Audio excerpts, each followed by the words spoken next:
Louis Dauphren, votre grand témoin ce matin, et Jean-Numa Ducange, professeur d'histoire contemporaine à l'université de Rouen. Il publie Jean Jaurès, c'est chez Perrin. Jean Jaurès, tout simplement. Eh oui, tout simplement, mais quand on parle de Jean Jaurès, il n'y a pas une avenue en France ou un village de France, une ville en France qui n'a pas son boulevard ou sa rue Jean Jaurès. On a le sentiment que l'histoire a déserté la politique et que les grands hommes appartiennent un peu au passé. A-t-on encore le droit d'ailleurs de se référer à un héritage si tout doit être déconstruit? Alors essayons de garder nos repères mentaux. Jean Jaurès est au panthéon des grandes figures républicaines bien sûr, mais aussi figures de la politique contemporaine. La gauche aujourd'hui se réclame-t-elle encore de Jean Jaurès? Mais qu'est-ce que la gauche? Que signifient encore tous ces mots? On a l'impression que l'histoire a passé et qu'un abîme s'est ouvert devant nous. Alors Jean-Numa Ducange a la possibilité peut-être de raviver nos esprits, nos mémoires, et de nous dire s'il y a en quelque sorte une convergence des mémoires entre le 19e siècle, le début du 20e et l'époque que nous vivons aujourd'hui à travers la figure de Jean Jaurès. Bonjour Jean-Numa Ducange. Bonjour.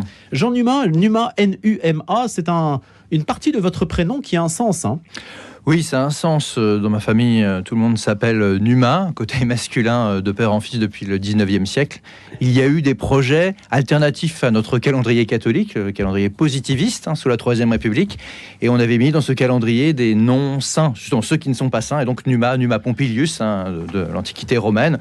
Donc on voulait prendre d'autres références pour, essayer de construire une alternative à l'Église catholique sous toutes ses formes. Donc effectivement, c'est un prénom qui marque, même si aujourd'hui la signification échappe à beaucoup, mais ça avait à l'origine une signification. Tout à fait. Et vous le portez bien ? Oui, écoutez, lorsqu'on écrit des ouvrages d'histoire en plus, on se demande qui est ce Numa souvent, donc ça s'articule assez bien, tout à fait, oui. Quand on parle de Jean Jaurès aujourd'hui, est-ce qu'implicitement, vos étudiants, votre entourage, c'est immédiatement de qui il s'agit ? Le paradoxe, c'est qu'effectivement, vous avez des rues Jean Jaurès, des bâtiments scolaires Jean Jaurès, donc tout le monde connaît le nom, mais il est vrai qu'il y a une fondation Jean Jaurès, absolument. Donc le nom dit quelque chose, si vous voulez. On n'est pas au niveau de De Gaulle, mais on est quand même dans un nom qui immédiatement renvoie spontanément. On connaît un lieu souvent. Alors après, au-delà de ça, oui, certains savent que c'est le fondateur du Parti socialiste. Certains savent qu'il a joué un rôle très important pour la loi des séparations des Églises et de l'État en 1905. Certains ont en mémoire le combat contre la guerre, parce que son assassinat est quand même assez célèbre, a été théâtralisé, repris dans de nombreux romans, etc. Donc oui, Jean Jaurès dit quelque chose, c'est un esprit peut-être un peu lointain désormais, mais tout de même. Et puis ajoutons que ceux qui sont du côté de Toulouse, ou ceux qui sont surtout dans le Tarn, connaissent un peu mieux Jaurès, puisque Jaurès est originaire du Tarn, de Castres. Il a été député de Carmaux, il a été professeur à l'université de Toulouse. Donc il y a cet environnement régional-là qui est aussi important. Carmaux, où le RN est aujourd'hui en tête. Oui, bien sûr, ça fait partie de ces nombreuses terres de gauche qui ont basculé du côté de la droite dure, entre guillemets, bien sûr. Bien sûr, Jean-Numa Ducange, bien sûr. Non, pas bien sûr, mais c'est vrai qu'on parle souvent des transferts de voix de ces terres ouvrières. On pense souvent au Nord, emblématique. Encore aux dernières législatives, vous avez des circonscriptions qui étaient historiquement à gauche, qui ont basculé du côté RN. Et c'est vrai que toute une série d'endroits qui étaient auparavant très ouvriers, mais bien sûr qu'il existe encore des ouvriers en France, en termes de catégories socio-professionnelles, mais ce monde ouvrier a aussi beaucoup bougé. Les ouvriers de Jean Jaurès, qui étaient à Carmaux, c'était les mineurs, ceux qui descendaient dans la mine, qui allaient chercher le charbon. Il y avait une concentration ouvrière, il y avait des coopératives, des syndicats qui étaient liés à ce milieu. Et tout ça avait créé à l'origine une solidarité dans un environnement matériel qui était objectivement beaucoup plus difficile qu'aujourd'hui. Donc c'était ça, ce monde ouvrier qui était derrière une figure comme Jean Jaurès. Et puis Jean Jaurès et les ouvriers, c'est une rencontre qui n'allait pas de soi. Jean Jaurès, c'est un intellectuel, un brillant élève, quelqu'un qui vient d'un milieu plutôt aisé, qui aurait pu rester un notable républicain, comme d'autres. Évidemment, c'était le cadet de la Chambre en 1885. Il avait 26 ans quand il est élu, donc évidemment, il a un côté très brillant, mais il n'était pas forcément tourné vers le socialisme. Et pourquoi il se tourne vers le socialisme ? Parce qu'il voit ce monde ouvrier qui, à l'époque, est dans des conditions matérielles très difficiles. Et puis, il cherche des solutions. C'est un intellectuel, c'est quelqu'un qui fait une thèse de philosophie. Donc, tout ça l'obsède beaucoup. C'est une découverte, une recherche, une volonté de trouver sincèrement des solutions intellectuelles et pratiques à la question ouvrière. Et évidemment, après, il y a une grande tradition, à la suite de Jaurès, de gauche. Peut-être le dernier député le plus connu de ce qui était sa circonscription, c'était Paul Quillès, qui était un député socialiste qui est décédé il y a quelques années. Voilà. Et effectivement, ces terres-là ont basculé du côté du Rassemblement national. Donc ça dit quelque chose probablement de ce qui s'est évaporé depuis quelque temps. Jean-Numa Ducange, que pensait de lui le marquis de Solages ? Alors le marquis de Solages, c'est son grand adversaire historique. Il y avait ça dans toute une série de régions de France à l'époque. Il y avait le député socialiste ou de gauche républicaine avancée, et face à lui, le patron, si vous voulez. Donc là, marquis de Solages, c'est effectivement le patronat local. C'est la figure très ancrée dans la droite, dans l'Église à ce moment-là. Et il y a un affrontement, je ne vais pas dire chimiquement pur, mais qui a du sens pour les habitants de la circonscription et qui, au bout d'un moment, est même médiatisé au niveau national par les journaux à l'époque, parce que Jaurès devient quelqu'un de connu. Et donc, il y a cet affrontement entre Jaurès et Solages sur sa circonscription. Alors, je vous fais grâce de... Il est déjà engagé à la Dépêche ? Il écrit déjà dans la Dépêche à l'époque ? Jaurès est un, on ne le dit pas assez souvent, vous avez raison, est un journaliste avant tout. Une de ses activités les plus constantes, c'est qu'à partir de 1887 et jusqu'à sa mort, il donnera à la Dépêche de Toulouse un article presque chaque semaine. Alors parfois il est très pris par l'activité politique, puis il va écrire dans d'autres journaux, mais c'est un instrument pour lui important. On est dans une France, c'est la France de Jules Ferry, ça va être la première génération où presque tout le monde va savoir lire et écrire, et donc qu'est-ce qui permet de faire passer un message politique ? Comment les Français à l'époque s'informent ? C'est par la presse. Et donc Jaurès, qui est un homme moderne d'une certaine manière, se dit oui, la politique ça passe par là, donc je vais écrire. Puis il adore écrire, attention, c'est quelqu'un qui de toute façon a une plume, beaucoup de références antiques, beaucoup de références au père de l'Église aussi. C'est quelqu'un qui a grandi dans cette éducation-là. On va y venir à la question religieuse. Et dans la Dépêche, voilà, il publie beaucoup de choses. C'est assez intéressant parce qu'à la fois il y a des choses locales, des choses nationales, des éléments internationaux, et puis il essaye toujours, même dans les articles un peu sur la vie quotidienne, d'insérer des références littéraires. Bon, quelqu'un comme Victor Hugo, qui est évidemment très connu à l'époque, qui vient de décéder, etc. Il est dans cette optique-là. Je veux élever un peu le niveau de conscience, si vous voulez, à tous les niveaux. Donc Jaurès, journaliste, penseur, et qui cherche en permanence. On le voit dans ses discours, qu'il soit à l'Assemblée, auprès des ouvriers, localement. Il voyage beaucoup, en province. C'est aussi la France qui découvre le chemin de fer à une échelle massive. C'est-à-dire que on construit des lignes de chemin de fer, et lui, tout petit, il voit le train arriver chez lui. C'est très important. Et donc voilà, il a un côté optimiste, quasiment exalté, pourrait-on dire, parce qu'il y a toute cette modernité-là, et il s'en sert pour faire passer un message politique. Et donc, à la question de savoir ce que le patronat pense de lui, pense de cette figure intellectuelle qui arrive comme ça dans le jeu politique, le marquis de Solages.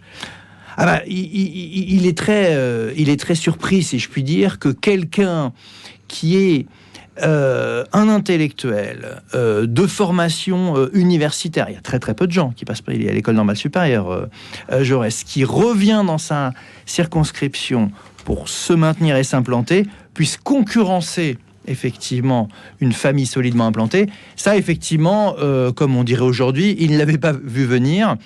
Alors attention, c'est pas un récit héroïque de Jaurès qui combat le patronat ultra-minoritaire et qui parvient à s'implanter, parce que Jaurès perd à un moment donné sa circonscription en 1898, il revient ensuite à l'Assemblée en 1902, mais c'est un combat de longue haleine. J'essaye de le décrire d'ailleurs dans la biographie, avec tout ce que ça a de trépidant et parfois d'un peu mesquin, parce que Jaurès fait de la politique, de la vraie. Au début, il y a une sorte de scrutin proportionnel par département, donc il faut bien se mettre sur la liste à un certain niveau pour être élu. Après, c'est par circonscription, un scrutin tel qu'on le connaît aujourd'hui. Donc Jaurès est vraiment quelqu'un qui fait de la politique pure et qui a compris qu'il y a un enjeu à se positionner comme socialiste face à un patronat qui, il faut bien le dire à l'époque, n'a pas l'intention de passer tellement de compromis sociaux. Parce qu'on dit souvent, oui, les socialistes français, historiquement, sont très radicaux, très à lutte de classe, un peu caricaturaux par rapport à d'autres pays. Bon, je dis ça, c'est un peu ce qu'on dit traditionnellement. Mais il faut voir aussi, si j'ose dire, ce qu'il y avait en face à l'époque. Le niveau de vie des gens qui était très bas. Certaines catégories ouvrières, l'espérance de vie n'allait pas au-delà de 50 ans, voire moins. Et face à cela, il y a un patronat qui, au départ, considère que toute loi sociale nationale est une entrave à la liberté économique. Donc c'est ça aussi l'affrontement Solages-Jaurès. C'est des conceptions du monde et c'est des conditions concrètes pour les gens. Son rapport à l'Église. Alors, c'est un petit peu compliqué parce que, évidemment, je le disais, une des grandes images que l'on a de Jaurès, c'est le fait qu'il soit un acteur, et c'est tout à fait juste, de la loi de séparation des églises et de l'État, qui est donc adoptée en décembre 1905 et qui comme chacun sait, fait l'objet encore de beaucoup de débats aujourd'hui, mais qui est quand même à l'époque une loi qui ne satisfait pas l'Église catholique, c'est le moins que l'on puisse dire. Mais Jaurès, par rapport à d'autres socialistes de son temps, il n'est pas athée, par exemple. Il s'est jamais déclaré athée. Il a un rapport à la religion qu'il a essayé de clarifier à plusieurs reprises. Alors, il n'y a pas un texte qui permet d'avoir une définition précise, mais par exemple, il a laissé un manuscrit qu'on a exhumé bien après sa mort, qui s'appelle « La question religieuse et le socialisme ». Et pour vous dire les choses simplement, Jaurès est plus proche de ces socialistes du début du 19e siècle, pour qui, fondamentalement, le socialisme est une forme laïcisée du message évangélique. Il y a un historien américain qui parle du Christ des barricades, pour dire, voilà, en 1848, lors de la Révolution, alors là, il ne faut pas s'imaginer les socialistes, tous bouffeurs de curés, hostiles à l'Église, pas du tout. Certains, quelqu'un comme Étienne Cabet, qu'on a un petit peu oublié, mais un des premiers théoriciens du communisme français, est totalement religieux. Pour lui, le premier communiste, c'est Jésus, ça ne fait même pas de discussion.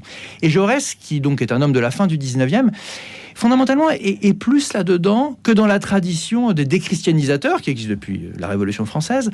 Alors, il y a son milieu familial, sa femme est pieuse, sa fille fera sa communion. D'ailleurs, on ne se privera pas du côté des socialistes les plus hostiles à Jaurès. Sa femme qui l'aidera d'ailleurs à écrire. Tout à fait, absolument. Sa femme l'aide à écrire effectivement ce manuscrit. Donc, il a un rapport, si vous voulez, à la religion qui est le suivant. L'Église catholique comme institution doit être critiquée, voire combattue. Par contre, le sentiment religieux et le message fondamental de l'Église, c'est pas juste de la tolérance par rapport aux catholiques. Il pense fondamentalement que le socialisme continue d'une certaine manière le christianisme. Entre parenthèses, il n'est pas le seul à penser cela. Je pense à quelqu'un comme Engels, qui est le compagnon d'armes de Marx, qui meurt en 1895, donc qui est en partie contemporain de Jaurès. Il parle de catéchisme en positif, de catéchisme socialiste. On reprend le vocabulaire de l'Église à des fins socialistes. Et Jaurès, on a plusieurs témoignages où il aurait dit à une dame, par exemple, ah oui, cette vieille église que nous ne détestons pas. Et il aura toujours à cœur, effectivement, dans une France qui, il faut le rappeler, est très majoritairement catholique, eh bien, il ne veut pas non plus s'affronter, peut-être, trop brutalement à une population qui croit en Dieu. Et lui-même, individuellement, il n'a pas totalement réglé la question de la foi. Donc c'est une figure un peu paradoxale, grande figure de la laïcité, grande figure qui va s'affronter à l'Église comme institution, quand même. L'aile la plus dure du catholicisme le déteste, après 1905. Mais par contre, individuellement, il n'est pas hostile à proprement parler au sentiment religieux, et lui-même, certains spécialistes de Jaurès vont jusqu'à dire qu'il est fondamentalement même en adéquation avec le catholicisme. C'est peut-être aller un peu loin, mais il n'est pas athée. Voilà, il n'est pas bouffeur de curé, comme on le dit. Est-ce que vous confirmez ces propos? En 1910, il déclare devant les députés: je ne suis pas de ceux que le mot Dieu effraie. J'ai écrit il y a 20 ans sur la nature et Dieu et sur leur rapport, sur le sens religieux du monde et de la vie, qui est resté en substance un livre qui est resté en substance ma pensée, la substance de ma pensée. Pour lui, et ça c'est un autre historien qui parle, face aux camarades et aux francs-maçons bouffeurs de curé, il dira toujours à la tribune de la Chambre sa foi en un Dieu de beauté et d'harmonie. Oui, il pense qu'il y a un Dieu, une force supérieure qui régit le monde, alors que d'autres, dans son parti, le Parti socialiste qu'il a contribué à fonder en 1905, sont fondamentalement athées et pensent qu'il faut lutter contre la religion sous toutes ses formes. Mais cela lui vaudra des inimitiés ? Ça lui vaudra des inimitiés, bien sûr. Alors, Jaurès, qui est évidemment une figure qui a été panthéonisée en 1924, qui est assez consensuelle. Tous les hommes politiques, désormais, ont leur petite citation de Jean Jaurès, donc voilà. Mais c'est quelqu'un qui est absolument détesté, à droite, à gauche, pour une série de raisons différentes. Mais il est clair qu'à gauche, le fait qu'il soit, entre guillemets, complaisant à l'égard de l'Église lui vaudra des inimitiés. L'exemple le plus célèbre, c'est la campagne de presse qu'il y a eu contre lui en 1901. Sa fille fait sa communion, et là, les socialistes les plus à gauche, qui veulent lui régler son compte pour d'autres raisons, billets en tête, font une campagne de presse sur, regardez, Jaurès, soi-disant, il veut séparer l'Église de l'État, il veut prendre des mesures laïques, mais regardez, dans sa propre famille, il se fait imposer la communion par sa femme, etc. Donc, oui, bien sûr, ça lui vaut des inimitiés. Et publiquement, ce que vous avez cité, mais il a écrit aussi un très beau texte à propos de Victor Hugo là-dessus, eh bien, la question de Dieu, qui est évidemment dissociée de la question de l'institution ecclésiale à proprement parler. La question de Dieu, pour lui, est une question sérieuse. Et il n'a jamais affirmé qu'à proprement parler, encore une fois, il était athée, qu'il n'y avait pas de Dieu qui régissait le monde. Donc il est dans une articulation, c'est une pensée en mouvement. Oui, il ne prétend pas avoir réglé tous les problèmes. Jean-Numa Ducange, il a fondé l'Humanité avec Jules Guesde. Jules Guesde, était-il sur la même ligne que lui? Non, Guesde et Jaurès, c'est un peu l'affrontement constant pendant des années. Si vous voulez, Jules Guesde incarne l'introduction du marxisme en France, d'un marxisme assez rigide, très connecté à la question de la lutte de classe. Et Jaurès, lui, est marxisant. Hein. Il retire de Karl Marx l'idée qu'il y a des oppositions de classe dans la société. Mais ce qui a notamment beaucoup diffusé Jaurès et Guesde, c'est la question de l'affaire Dreyfus. Hein, vous savez, ce capitaine qui avait été condamné donc à tort, mais par antisémitisme. Il est Dreyfusard au départ.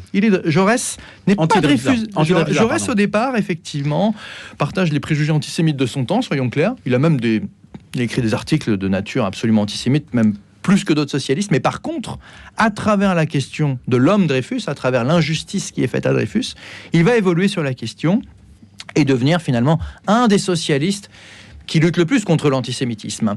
Alors que Guesde, qui n'est pas à proprement parler antisémite, mais Guesde voit bien que dans certains milieux socialistes, on est très lutte de classe, que Dreyfus c'est un militaire, et donc quand on est socialiste, on lutte contre un militaire. Contexte de l'époque, hein. Il y a des répressions contre les grèves, il y a des morts à chaque fois, hein. C'est un contexte très dur. Donc oui, Jaurès et Guesde sont divisés là-dessus, sont divisés sur l'idée finalement que il existe peut-être l'humanité au-delà des oppositions de classe, d'où le nom du journal que choisit Jaurès en 1904. Merci beaucoup, Jean-Numa Ducange, dont je précise, au-delà de la biographie de Jean Jaurès qui paraît aux éditions Perrin, que vous serez demain en débat au Salon du Livre et d'Histoire de Blois avec François Hollande notamment. Tout à fait, entre autres, oui, absolument. Voilà, et Michel Vinocq. Et on aura l'occasion de se retrouver sans doute là-bas. Eh bien oui, on se croisera peut-être, puisque demain matin, matinale délocalisée à Blois à l'occasion du Salon de l'Histoire. RCF et Radio Notre-Dame se mobilisent et on part à Blois, Louis Dauphren. Eh bien oui, à demain. À demain.